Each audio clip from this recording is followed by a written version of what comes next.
everyone. It's Whitney Cherry with the University of Florida IFAS Calhoun County Extension Service. And this is our training, our video training on the Nature and Science science kit and a learning kit. And this one was made again at the request of our local library system for their summer reading camp. We're always very excited to work with them. Of course, it's applicable to school scenarios, homeschool scenarios, after school clubs, programs, day camps. It can be used pretty much anywhere. So this one was neat. It was kind of hard to pigeonhole ourselves down to one idea. You can see that this kit is in a larger tub. It has some bulk, luckily not a lot of heft. It's fairly light, the materials inside. We tried to keep them as light as possible so that you wouldn't have to strain with transporting this kit around. As always, when you open the kit up, the first two things you're going to find, hopefully on top, if it's been put back correctly, are the book. The book has not come in yet. We had to order it again. The first book that we ordered, we were not as pleased with as we were hoping, and this one has come highly recommended, so hopefully we're going to love it. We've read some of the pages from it, and it seems really cute. It's called Thunder Cake. It's about a little girl who's scared of thunder, and her grandmother, her babushka from Russia, if I'm not mistaken, is teaching her how not to be afraid of thunder, and during that process they bake a little cake. And we all know I'm fond of culinary arts and more fond of eating, I believe. So the second thing you're going to find is the green folder that's become characteristic of having everything we need in it. It has your written lesson plan in there. Please make sure this gets put back in the kit. It's useless without it, because we all need those reminders as visual cues to help us keep moving. What we're going to learn today is how sounds in nature are a lot like music, and how we can use musical instruments to mimic those sounds in nature. We're going to read the book Thunder Cake first, and then as you take a closer look, you're going to discuss what is thunder, what is it exactly. It's a compression of sound waves. If you want to know the real truth, when lightning strikes, it heats the air, it expands quickly, and as the particles crash into each other, they make thunder. Now, if your children are not interested or you're not comfortable making that explanation, you just say it's a sound that happens when lightning strikes, and we hear it most often in thunderstorm scenarios. You can ask why they think the little girl in the book was scared of thunder, and then why shouldn't we be scared of thunder? How did she get over her fear? We can also ask how music is like thunder, and what musical instrument does thunder remind you of? Most often they will say the crashing of cymbals or the banging of a drum. So the investigation portion of this kit is how can we make sounds like thunder, and can we use things from nature to make music? So in the kit there's a lot of stuff. I'm not going to pull it all out just for the sake of time. This box we're going to pass out during the first activity. You're going to ask them what they know about percussion instruments. What we want them to know is that you strike them to make sound. As you can imagine, we're going to pass this to a child or two children. One can sit on each end and hold the back, and they're going to get to beat as we make our little makeshift band. Ask them if they see, as you lay these things out, do you see percussion instruments? Hand them sticks to beat tables or tap together. There are Easter eggs that make sound. Please, please, please. These are very important to me as they belong to a number of kits, and they're not as easy to create as you might think. So if you allow the children to use this particular set of eggs, then please gather them back up. There are two of each item inside. They match up for another game that we play every year, and I'll leave a straw if they don't make it back. These eggs are marked 4-H and stay in this bag separate from the others, so you will know. We made some shakers out of some old peanuts. We have containers, bags to crinkle, plates that you can beat together, all sorts of things, pie plates, so on and so forth. If they say yes, that's great, run with it. If they say no, say, oh, can we make percussion instruments then? How can we make these items sound like thunder?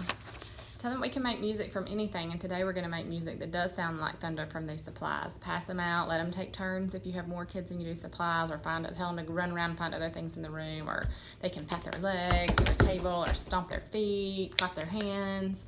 Ask them which ones they think will sound most like thunder before you pass them out, and then try them. If they say the box lid, does that sound like thunder? It's an opinion, so they're not going to fight. We're not going to argue about it. They're going to get to express their opinion. And in 4-H, we respect each other's opinions, and we respect differences in opinion, and we accept others. We don't judge or ridicule people.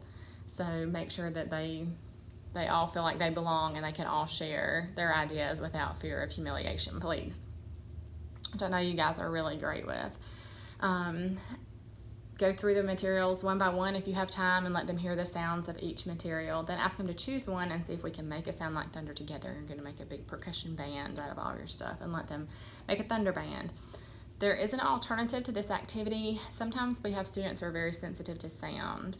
A particular instance I can give you is sometimes we have autistic children who are very sensitive to sound, and then sometimes children who don't have exceptionality or special needs just are purely afraid of loud noises. They have very sensitive ears. I, for one, have very sensitive ears. If I know that there's a certain duration, I can usually, and it's going to be short, I can usually handle it, but if it's going to be loud for a long time, I have to get away. Not that I'm scared, but that it physically hurts my ears for me to hear loud sounds for very long. So if you know that you have youth in the group, or if you have those types of sensitivities, you can take, I've included some Easter eggs, and you can put different materials in them, let them find different things, or you can take these Easter eggs that are already filled and call students up and let them shake them and see if they can make rain sounds instead of thunder sounds. You can let them make wind sounds with their mouths, you know, and you can let them pat their legs, snap, stomp their feet softly. And when they are all doing that together, it does actually really sound like rain. So let them mimic rain noises.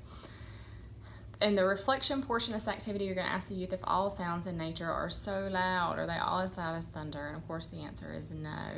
Ask them to name other types of sounds in nature, and they'll talk about water falling or trickling through a stream, birds, crickets, the sounds that deer make, turkeys, wind, etc., etc. Tell them there are lots of things in nature that make sounds. We're going to go on a scavenger hunt to find the things that we can make noise with. So then you allow them to go outside into your natural space. For some of you, you have nice, big, beautiful natural spaces, and for some of you, that's a parking lot, or a perimeter of a parking lot. So safety first, of course. If that activity is not going to work for you, maybe you need to go on a scavenger hunt first and then bring those supplies in. Again, I would have done that for you, but we're trying to keep down on the bulk and the heft of our kits. So allow them to find things, and you can either give them bags and allow them to collect them. Personally, I didn't want all of that stuff coming back into our building, and it wasn't something they really needed to take home anyway. So if you want to get into an ecology standpoint of the lesson, you can tell them we're not going to disturb nature any more than we have to. We're going to return things back to their proper place.